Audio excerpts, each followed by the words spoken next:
Good afternoon and good morning to those joining us from the West Coast. 여러분, 안녕하십니까? 오늘 함께 해주셔서 감사합니다. I'm Kyung Yoon, excuse me, and I'm thrilled to welcome you to today's conversation on caregiving, hosted by the Korean American Community Foundation, or KACF, and our national coalition, Aging to Care Together, or ACT. You may already know that KACF is a community foundation that supports Korean American nonprofits across the country. As part of that work, we helped incubate ACT so coalitions like this can grow and better serve caregivers and older adults. ACT was created because we saw that Korean American families across the country are facing similar challenges as parents age, dementia becomes more common, and adult children often have to juggle work, caregiving, and sometimes long distances. Our four partner organizations in Chicago, New York, Southern California, and the DC, Maryland, Virginia region came together to share their knowledge, build culturally grounded tools, and make it easier for families to find support. So today's webinar reflects that mission, and we'll begin with a conversation moderated by Jeannie Park, KACF's board chair, with Niria Han, a KACF friend, supporter, and anchor of 6 ABC Action News in Philadelphia, who will share her caregiving journey and the lessons that she has learned, what's helped, what's been hard, and what she might do differently now. After that, ACT leaders will offer practical guidance from their states on planning, resources, and how to navigate this work without feeling alone. They're also organizing follow-up sessions so you can stay connected and get more information. So thank you again for being here. We hope this hour gives you clarity, comfort, and a sense of community as we learn from one another. Thank you so much, Kyung, and hello, everyone. So before we get started with today's important conversations, here is a quick poll to understand who is with us in the room. Please select in this poll all the reasons that you are here today. So it looks like, well, most of us, of course, are here because we're interested in learning more about caregiving, but 26% of us are currently caregivers. 31% of us expect to become caregivers in the near future. So that's a majority of folks here. Many of us anticipate needing a caregiver in the future, and some of us are supporting someone who is a caregiver. These are all great reasons to be in this session today. Personally, I am here for all of the above. I currently share responsibility with my sisters for our 96-year-old father who is living near us here in New York City. And we spent about 3.5 years after COVID caring for my mother, who was declining out in Orange County, California, until she passed away in December. I truly wish we had had a session like this to prepare for this phase of our lives, which all of us know is probably coming someday, but you never know when and what it will look like. So it's great that you are all taking steps now to learn. I'm so honored to host this conversation with Nydia and moved that she would share what can be an experience of very deep vulnerability with all of us. Thank you, Nydia. It is my pleasure. Thank you so much for asking me to be here. I appreciate it. So my first question is, just going back to the beginning, what were the first changes that you noticed in your father, and how did you navigate getting him evaluated and figuring out what was happening? Yeah, Jeannie, thank you so much for the question. And I just want to express my immense gratitude to KACF and to Kyung for creating this space where we can all come together and talk and support each other. I think it's so important. Jeannie, I understand you are on your own caregiving journey, and my heart is with you. And to the 26% out there who are also on this journey, please know that I see you and you are not alone. I feel like caregiving for my father is the greatest honor of my life, but it is also the hardest. I wonder if I could give you a little bit of context about who he is so you have a picture of him as I share our story. My father and I have always been extremely close. I am an only child, and my mom would always say when I was growing up, "You guys are two peas in a pod." I always feel a little bit left out.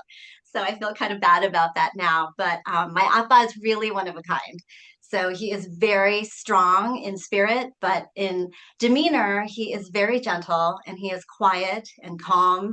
And, you know, it's funny because I have never once heard him raise his voice to anyone, and certainly not to me.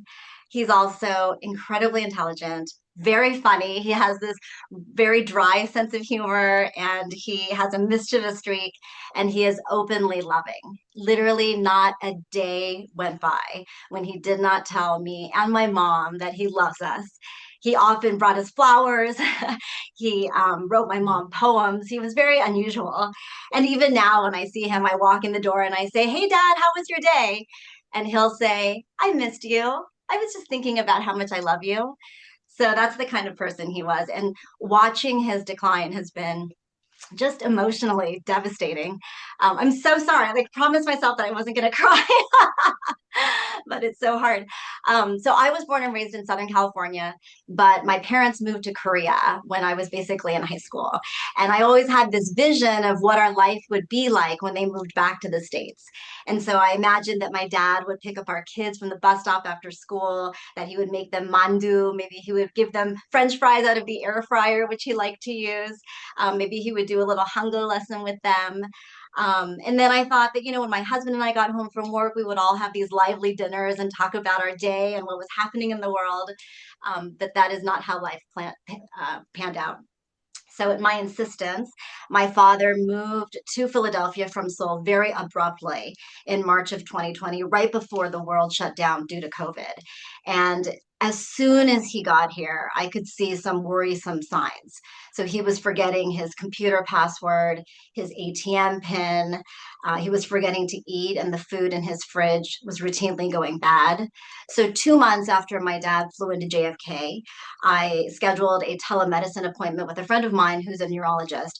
And when she saw him through the telemedicine appointment, she did observe some very minor short term recall issues. And she said, at some point, when you can, you should get him into the University of Pennsylvania Memory Center, which we did. And I'll tell you about that a little bit later. But in those early months, I kept finding more and more pots and pans that were burned on the bottom. One day I went into his condo and the whole hallway reeked of smoke. There were fans blowing throughout the hallway. And that's when we actually took the knobs off of his stove. And then dad also started getting confused about the days of the week. So often on a Tuesday or a Thursday, he would go downstairs and wait for the church van, thinking that it was Sunday.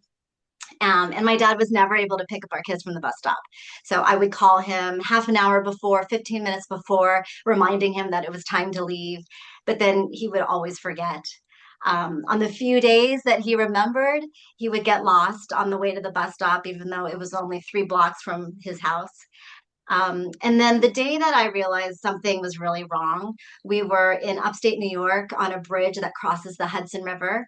And all of a sudden, as we were talking, I realized that he thought we were in Korea and we were crossing the Hangang. So my dad's first appointment at Penn Memory Center was a year after he arrived back in the States in April of 2021. And during that first telemedicine appointment, the doctor diagnosed him with mild cognitive impairment and recommended that he get a brain MRI without contrast. And that showed probable vascular dementia. So dad started Aricept, which is supposed to slow the progression. He's still on that now. But his condition has gotten worse. And so now, dad gets lost every time he leaves the condo. So he's really not supposed to leave by himself. Once on a brutally hot summer day, we couldn't find him. So we ended up having to call the police. They searched for hours. And then finally, a good Samaritan called me. So she found him. When she found him, he couldn't remember his name, but fortunately he had his wallet with him. And so she found a card in his wallet with his name on it. And she did an internet search and then contacted me through social media. It was really amazing. And we still keep in touch today. And she often has lunch with my dad. It's really wonderful. But it's just been really shocking. And I think the moment when I knew that there was cause for alarm was I was in upstate New York on a trip and I called my dad and he asked, "Have you seen your mom? I've been looking for her all morning and I don't know where she is." And I was so upset that I handed my phone to my husband to answer because I didn't know what to say. My mom had passed away 10 years prior after battling lung cancer. She was 67, and the fact that he was so confused was really alarming to me. And so now my dad is chronically confused. On a number of occasions, he has been insistent that he needs to attend an office meeting, even though he retired the same year that my mom passed away. Recently, he called me Yobo in the car. And so now he needs 24-hour care. He doesn't generally remember even what floor he lives on. And now his diagnosis is progressive mixed dementia. The doctor's saying he has vascular dementia and possible late.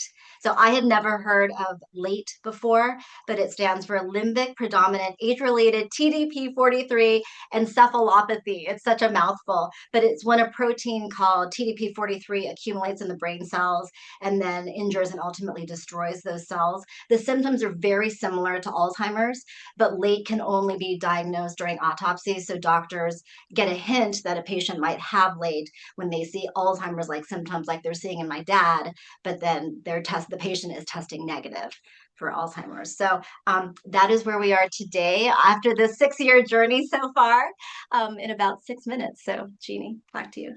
Wow, that is quite a lot to be dealing with. So let's talk about bringing in caregivers to help. You said that he needs 24-hour care now.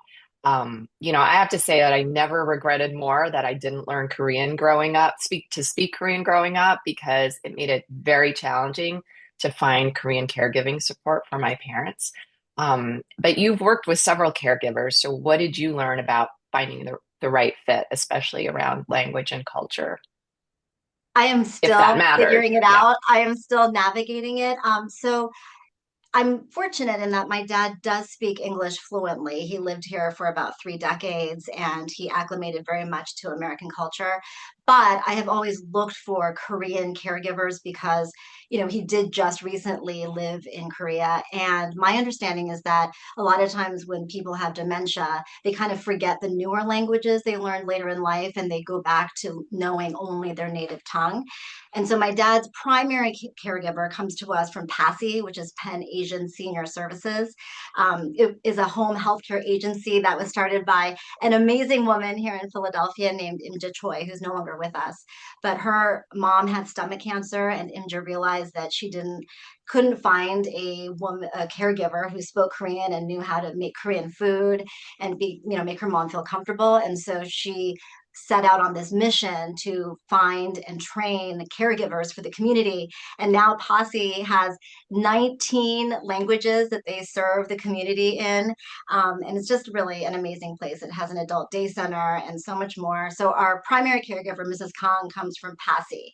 However, I have also looked for caregivers, especially for the weekend, on care.com, on Nextdoor, Facebook. I have tapped every network that I have. I've asked pretty much everyone that I know. And so I've had a good friend's daughter and 3 of our children's babysitters actually help out with my dad. But just this past Sunday, 3 out of 4 of my weekend helpers quit. So, Oh so my with God. dementia, and we're leaving for spring break on Saturday. So, but with dementia, unfortunately, people forget boundaries and rules. And so my father keeps thinking now that the caregivers who come on the weekends are there for romantic purposes. And so he's so gentle and he never pushes himself on anybody, but he does apparently keep asking for hugs and for things that make people feel uncomfortable. So I reached out to Passy again. I reached out to my network again, and I actually just got an email before this Zoom that Passy thinks that they've now found a male caregiver who can come on the weekend. So I just scheduled to meet him tomorrow morning before work. But it is really an ever evolving situation. I mean, I'm such a type A personality and such a planner, and what I'm realizing is that the only constant in my life is going to be change. So I'm trying to embrace that. But the caregiving has been hard, and especially hard to find. I have found a Korean caregiver on Sundays because, of course, most people go to church. But we're, surviving. Well, that's a lot of challenges you're navigating, and you're an only child, and I'm wondering about how you've managed the emotional side of caregiving and kind of the shift in the roles with your dad. I have felt every possible emotion, I think.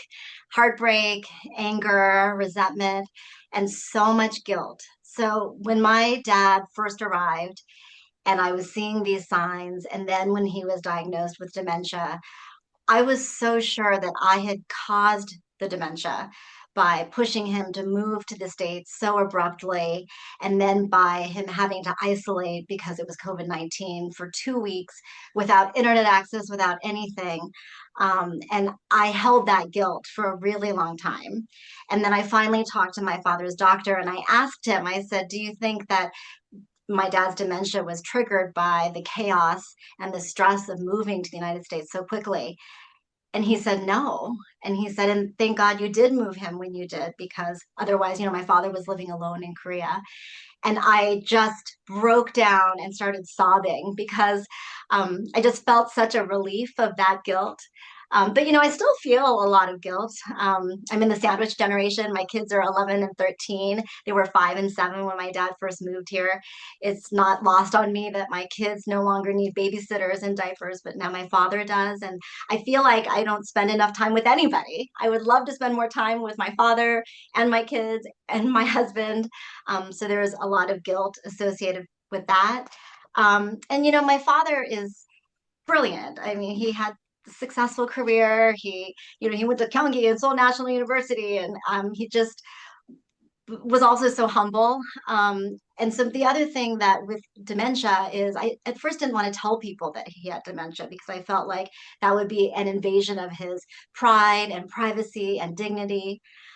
But what I've realized is it's so important to be open and vulnerable and to share for ourselves and for others. And I think that it is that kind of openness that has also led to resilience. And my realizing that as we're going through this, resilience has to be not kind of the successful bounce back, but we have to shift our idea of what resilience is. It's just the struggle. It's the thing that gets us up every day. It's the thing that propels us to keep finding caregivers. It's a thing that for me is helping me find gratitude.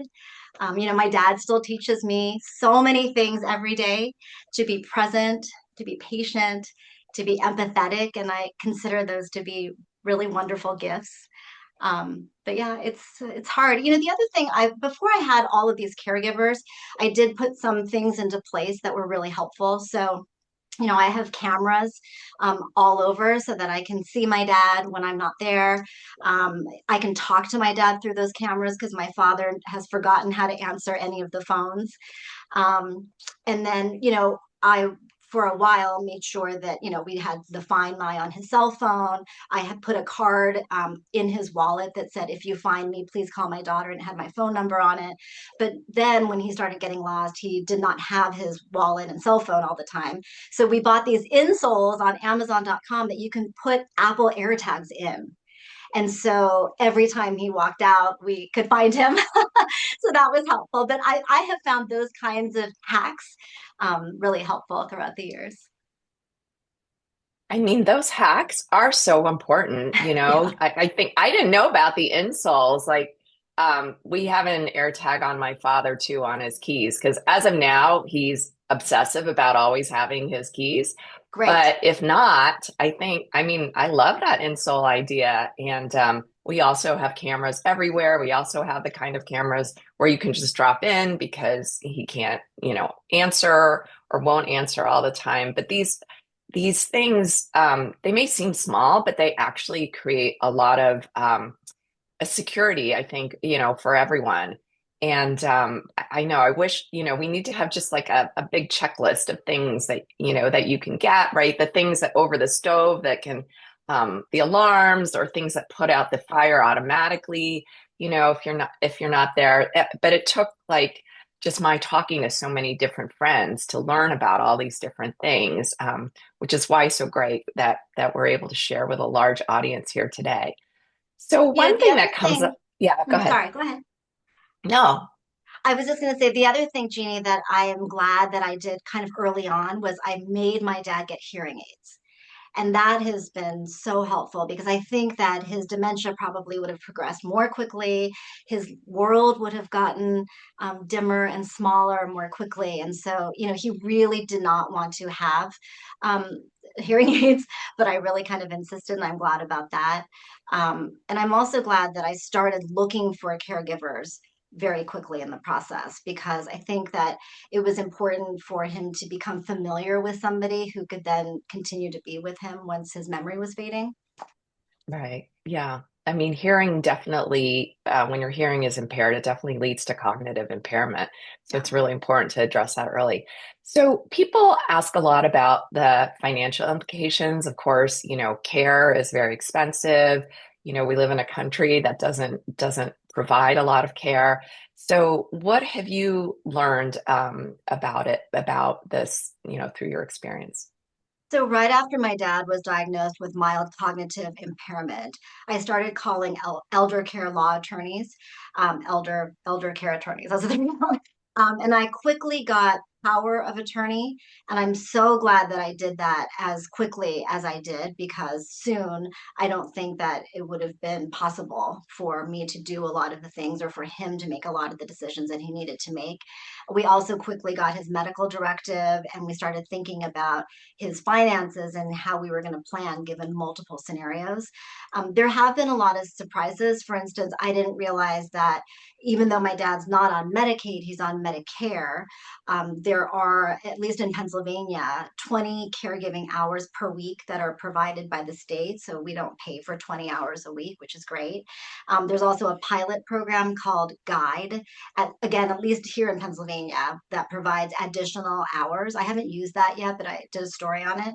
And then, of course, I've talked to a lot of people whose goal is to get their loved ones on Medicaid.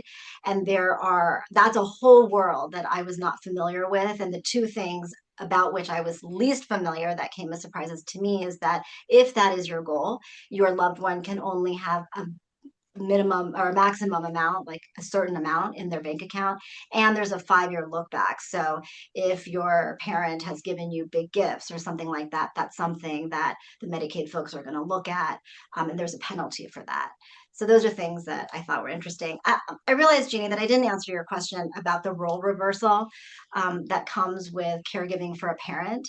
Um, that has been one of the hardest things I think of this journey. And I don't really know how I'm still navigating that today.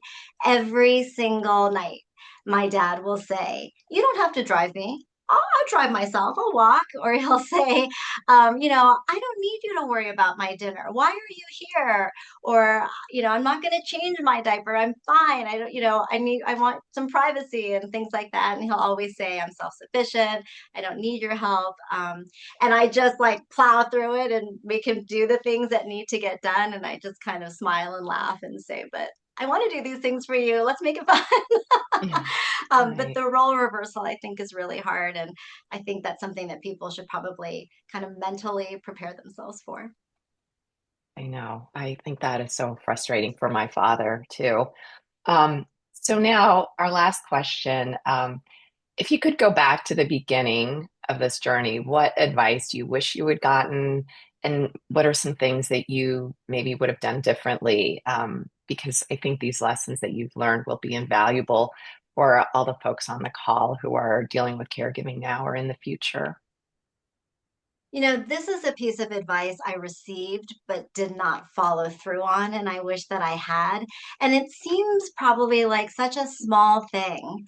But to me, when I think about years from now, it's such an important one. I wish that I had better documented my dad's stories and thoughts before his memory started to fade. I wish that I had set up a video camera or had somebody else do it and asked him just a number of questions from soup to nuts. Because unfortunately, while my children always saw their grandparent through the years, by the time they were old enough to really remember and see who um, he is who he is today. And so I wish that I had those videos to show them and say, this is who your grandpa is, like this is his real core self. So I think that is the number one thing that I kind of regret. And again, I know it seems like a small thing. It's not really about caregiving, but I don't know. To me, it's such an important one. And I think the other thing is just to, again, be open and know you're not alone. The thing that has been most helpful to me in this entire journey is talking to friends, being part of support groups where other people are caregivers so that you can laugh together. I mean, sometimes you just have to laugh at the incredibly absurd situations that you'll find yourself in. And sometimes you just have to share and lean in and just know that you're not alone. And that probably also sounds like such a small thing, but that has been my absolute survival. Because, it's one thing to talk to your spouse if you have one, other people who are close to you, but I, maybe because I'm an only child, but for me, even at home, sometimes like I feel like on a bit of an island. And I think it's been really great to talk to people whose parents are going through the same thing, who are going through the same thing themselves. And so I would just say to be open. And to be vulnerable and to ask for help. I think that's the other problem for me in the beginning. I didn't really want to hire a caregiver because and even now like I'm struggling at some point. My dad, I think, is going to have to be in a memory care home, and I think especially given our culture, it's hard to kind of not directly be caregiving. But I just want to give everyone permission out there that you have to also take care of yourself. And I think our parents, right, wouldn't want us to give up and change our entire lives for their caregiving. Like there has to be a balance. And so I just think to give yourselves some grace and some permission to do the things that you need to do. Thank you, Nydia, for that wisdom. Thank you for sharing so openly. And of course, your father is so lucky to have such a caring and thoughtful daughter. Yeah. And I'm sure our audience has taken lessons and strength from your story. And my heart, too, is with you on this journey. So thank Thank you. you, Jeannie. Thank you so much for talking to me. I really, really appreciate it. I know that you are doing this too and on this journey yourself. So I really appreciate your taking the time. Thank you. Yes, thank you. So now we're going to give our audience an opportunity to hear from some experts in the field.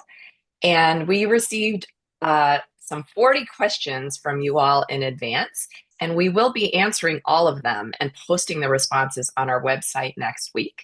And you'll also receive a follow-up email with those links. So, but today, the leaders from the ACT Coalition are going to answer some of the top questions that came in. And this portion will be moderated by KCF's VP of Programs, Brennan Gong. Thank you, Jeannie and Nydia. And Nydia, really, thank you so much for your sharing your story. I think we learned a lot of lessons from there. The 4 leaders with us today lead organizations deeply focused on aging in our Korean American communities. Nydia's journey mirrors many of your stories, and I've experienced similar challenges caring for my own mother. Her reflections offer a powerful window into what caregiving looks like, but we also wanted to have you hear directly from the experts in the field. These are the leaders who are part of the ACT Coalition. I'm delighted that we're joined by Dr. Ji-young Cho of Korean Community Services Center of Greater Washington. It's in the DMV area. Dr. Irene Son of Hanul Family Alliance in Greater Chicago. Myung-mi Kim 회장님 from the Korean Community Services of New York Metropolitan area. And Dr. Hae-won Shin of Somang Society in Southern California. So 4 corners of, well, at least 3 parts of the country is well covered. And we will be doing some Q&A, and hopefully you'll get a lot of great information. So let's start with Dr. Cho, Dr. Ji-young Cho. We heard from Nydia just around her journey in terms of working with her father and identifying the early signs. Where should families start if they are seeing early signs of dementia or memory loss? So this is the one of the first and most overwhelming questions families ask. So let me start with this. It's always better to start a little earlier than too late. So when families notice memory loss or repeated questions or a parent getting lost in familiar places, it's easy to think it's just normal aging. But if these changes continue, it is important for family members to start documenting what they observe. Even small, simple notes about changes can help doctors later. So good starting point is the parent's primary care physician. The doctor can review overall health and to refer to a specialist like a neurologist or memory care clinic if needed. And one important thing to understand is dementia diagnosis is not based on a single test. It usually involves several steps, such as medical history and family observations and brief memory and cognitive tests, and a blood test to rule out other causes, and brain imaging like MRI, CT, PET scan if needed. In other words, it's a process of putting pieces together, so families may not get a clear answer in just one visit, but the process is essential for an accurate diagnosis. I would like to say one very important thing here. So do not delay legal and financial planning. While the parent still has a cognitive function and decision-making capacity, it is very important to prepare power of attorney and advance directives. The reason is very simple. These documents can only be prepared completely when the person is still able to understand and make decisions. If families wait too long, they may need to go through guardianship or conservatorship, which can be time-consuming and legally complex and much more costly. Also, families often ask, will a dementia diagnosis take away a driver's license or will insurance premiums go up? The answer is a diagnosis itself does not automatically cancel a license or increase in insurance. However, driving may be restricted if safety becomes a concern, and insurance situations may differ depending on the people's circumstances. So that's why early planning and preparation are so important. So the last word that I would like to say here is there is hope. So starting early allows for treatment, planning, and support. This is not just about diagnosis. This is about giving families time and clarity. Great. Thank you so much, Dr. Cho. Um, you know, when I was sort of seeing sort of cognitive decline with my mother, one of the things that we did right away is to have the power of attorney set up. And I remember when I was talking to the lawyer, he was saying you came at the right time because once you get the diagnosis, it's going to be really difficult to go through that process. One of the questions that we got from the chat is, many parents don't want other outside of immediate families to take care of them. So, what kind of conversations do you have with folks during this initial transition to having a caregiver? We're going to talk about caregiving a little bit, but I might ask Nydia to answer to that as well. But for me, one of the things that I talked about was not thinking about as caregiving, but having someone to come into the house to help with the cleaning or with helping to cook Korean food. And that seemed a little bit more receptive. So it doesn't seem like, someone is taking care of me. And that was one of the things that we did. But Nydia, do you have any thoughts on that before we move on? That is exactly what we did. So the first caregivers, and even now, I actually say, "Oh, Dad, Mrs. Kim or Mrs. Kang, they're coming just to bring you brunch and have brunch with you." And Mrs. Kim is a family friend and her husband recently passed. And so now I often say, can you please have dinner with Mrs. Kim tonight? Because, she's kind of lonely and would like your company. And so I have found that if I flip it and make my father think that he's helping somebody else, that's been really helpful in making him more open to having company, to having the caregiver at his home. But yes, the cooking, the cleaning, we've never used the word caregiver. And I don't know, I think it would be great to have that conversation with your parents. I never did, I'm sorry to say. I never really asked my dad how he would feel about having a caregiver come in, because he's never been in a place of mind to have that conversation and to be open to the idea. Great. Thank you. That was really helpful. So maybe tossing it to Irene 선생님. How can caregivers find Korean-speaking or culturally competent home care providers? And if there are none in the community, what are some things that people should think about? I mean, Nydia was very lucky to be in an area where there's posse, but there are lots of places across the country where there aren't any Korean-speaking or culturally competent home care providers. What's your advice? Right. First of all, just like Lydia said, bringing a stranger into a Korean home is not easy. As a caregiver to my parents myself, I know how stubborn our parents can be about cooking their rice, how the cleaning should be done in certain ways. So it can feel like an invasion of their private space. So it is important to find an agency that understands your cultural background and have staff members that speak the language, right? The same language of your parents.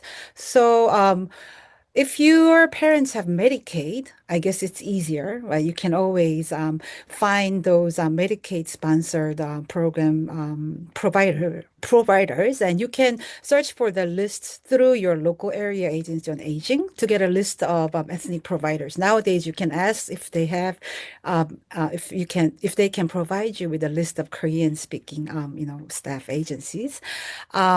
But if you don't have Medicaid, it becomes more challenging, right? Because we all know that Medicare does not cover long-term services, including home care services. So if your parents are in need of paying out of pocket, or if they have long-term care insurances, you would need to find a private agency in the area. But they also are licensed private home care agencies. So make sure they're licensed with the proper state agencies. And sometimes, even if they are mainstream providers, they would have Korean speaking staff. So do ask if they have Korean speaking staff. And agencies like Hanul actually is a dual licensed agency. We do work with Medicaid patients as well as private pay clients. So you might also ask the Medicaid sponsored organizations as well. But, the hardest part is you have no organization like that in your area and no one to ask these questions. You have to find an independent caregiver, right? Like Lydia shared her story. She has a whole team of caregivers that's supporting her father. That is very challenging, that I know. But, when you find these caregivers, prioritize your parents' needs. It's probably going to be very hard to find one caregiver that fits all your checklist. Is it the Korean food that you need? Is it the socialization? Is it the cultural connection? Is it transportation? Create your list and provide a team, or create a team of care partners, so that you don't have to be the one person. You just rely on your team to work together. Mhm. Thank you. It does really take a sort of a tribe to take care of your family. And uh, one place that was really helpful was Korean churches. Surprisingly, once I shared sort of the needs of my mother, the church members were saying, "Oh, this church member used to be a nurse. Maybe she could do XYZ for you." So I think there are those kind of places that could be really sort of helpful in sort of really understanding who is your network. I think that's really great. Thank you. Thank you for that. Um, and we're going to head over to Myungmi 선생님, who is part of KCS here in New York. And Myungmi 선생님 and I, 회장님 and I, we had several conversations when my mother was going through this process. And my gosh, it's so hard to understand the difference between Medicaid, Medicare, short term, long term. It really kind of spun my mind. And after a while, it's just words that were being spoken and not really understanding what is it exactly that I need to know. And ultimately, like, what am I paying for too, right? So maybe 명미 회장님, you could sort of break it down. I think Irene 선생님 kind of talked about it, but like, what is Medicare? What is Medicaid? What is like long-term care, short-term care in a very basic way? Yes, I would like to explain something many people confusing. The difference between Medicaid and Medicare and short-term versus the long-term care. Simply just remember the Medicare is for short-term medical care. Medicare, short-term medical care. Medicaid is for long-term care. The Medicare is a health insurance for people over 65-year-old. Those who disabled, it covers the hospital care, the doctor visit, and medical treatment. It also covers short-term rehab, for example, after surgery. Medicare, many people, your parents has Medicare only. They want to 20 full cover by Medicare. Day 21 and 100 require copay per day, $200 per day. And after 100 days, you guys have to pay your own money out of pocket. This is the Medicare. How about the Medicaid? Many elderly, our senior center, the client, everybody, almost everybody said Medicaid is better than my kids. Do you understand this meaning? Medicaid is covered for everything. Medicaid covered home care. Medicaid covered nursing home care. Medicaid covered dementia care too. Meaning there is no limit, the Medicaid. So Medicaid is the program that supports ongoing care. The short-term versus long-term. The short-term care recovered by Medicare versus long-term care, daily living support, Medicaid. Key message, what is the difference between Medicaid and Medicare? Medicare is short-term, Medicaid is long-term. Again, one is a simple way to remember Medicare is for treatment. Medicaid is for long-term care. So I heard about the Nadia's case. You know better than many people because especially in New York, we have 5-year look-back rule because of the Medicaid. Many people want the Medicaid, but your parents was working in United States for 10 years. Your parents have only Medicare. Please prepare 5-year look back rule. This one, you guys have your parents over 65 years. That is the time to prepare. Prepare for the Medicaid. The basic line that Brandon asked me to prepare, very, very basic, because to be honest, Medicaid is several different layers of Medicaid. Because community Medicaid, I just let you know many of the New York audience, because right now, the only New York, maybe a couple, the New York, we are not look back the 5-year rule Medicaid. But nursing home Medicaid, we are called institutional Medicaid. That one very strict, 5-year look back rule. The bank account US that. So please prepare your parents' Medicaid. One thing, don't let your life saving become your nursing home bill. This is the truth. This is the truth. The nursing home bill per year, 150K, 150,000 a year. Thank you. Thank you. You know, my mother was in a situation where she was in a nursing home for a short term, and then we need to transition into the long term, and she only had Medicare.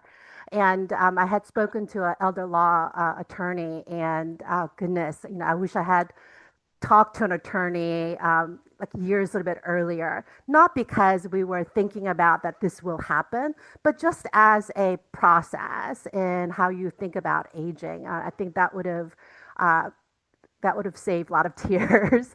And again, Myungmi 회장님 was talking about just the cost in a nursing home. Once the Medicare ran out, the monthly charge here in Flushing was $15,000 a month.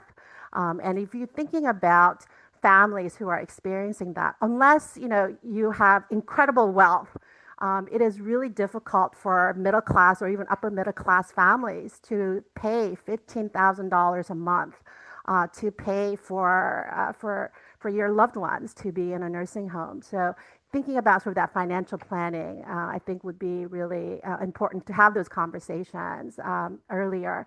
I do see here in the chat, someone had provided really interesting information. In Maryland, this is from Josephine, we have found Golden Living in Columbia, Maryland, a Korean-centered assisted living. It has been a godsend to our families as we care for our aging parents. As people are thinking about what resources that you're needing, definitely, if you're in the Maryland area, check out the Golden Living in Columbia, Maryland. Lastly, to Dr. Shen, what local resources exist in each region and how can families access them? Wow, that's great and important question because many families are not aware of the resources and support that are actually available to them. First, I will start from on a national level. The Alzheimer's Association offers comprehensive support for people living with dementia and their caregivers, including multilingual support groups, a 24/7 helpline, educational resources, personalized care consultations, and access to local programs through its nationwide network of 81 chapters. In addition to that national resources that serve all communities, I also want to highlight organizations that specifically support Korean American families through culturally and linguistically tailored services. These include our four founding nonprofits of the Aging Care Together Coalition, and we work together to help families better understand dementia care and navigate services in ways that are culturally and linguistically appropriate. Across our organizations, families can access Korean-speaking social workers, caregiver support groups, dementia education in Korean, adult day programs, and assistance with navigating public benefits. Many of these services are also available virtually, making them accessible even families outside our immediate service areas. Caregiver support groups that Lydia mentioned earlier in particular are incredibly valuable. They provide a safe space to share experience, receive emotional support, and learn practical strategies for day-to-day caregiving.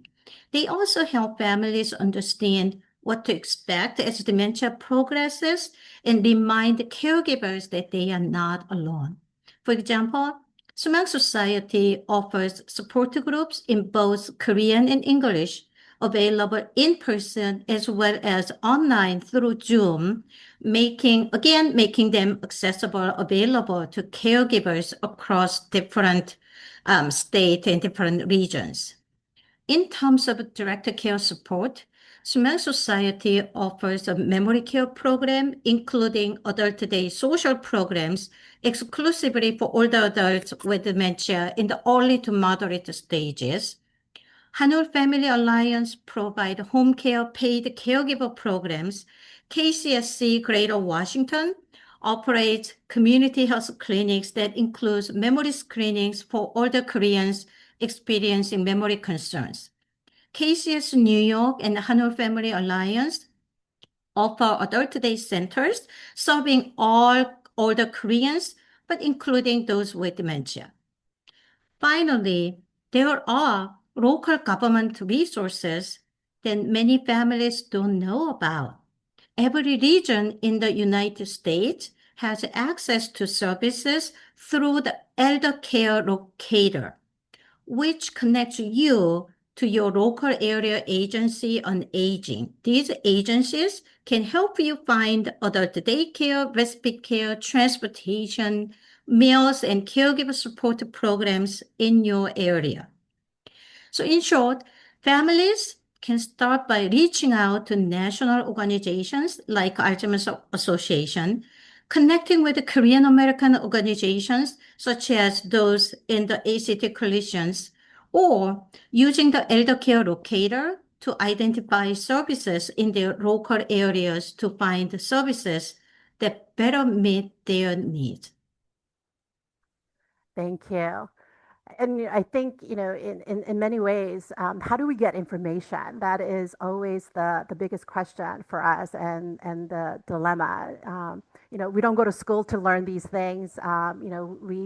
We have to take care of these things when life situations warrants it. So, it's really great that all of you are in the front lines doing this important work and sharing the resources with us. Really appreciate that.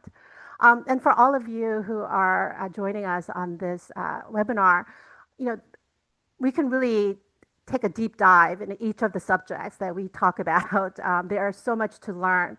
And the ACT Coalition is really invested in sharing the resources with you. And that's one of the reasons that it was launched. And it is the reason why KACF is incubating this coalition within our organization. We received nearly 40 questions, as Jeannie had mentioned, and we will be answering each and every one of them. We are also seeing the questions that are coming through the chat, and we will be answering each and every one of them. The recording from today's session, along with the written responses to your questions, will be uploaded to our website by next Thursday, March 26th. And you will receive a follow-up email in the next couple of days with the links so you are able to access that. I really want to say thank you again to Kyung, our president, Nydia, Jeannie, Dr. Cho, Dr. Son, Dr. Shin, Myungmi 회장님 for sharing your story, for sharing your time and your expertise. And my thanks to my colleagues, Hee-jae An, Monica Lee, and Rachel Lee for their support. They're the ones who are making this webinar happen. So thank you.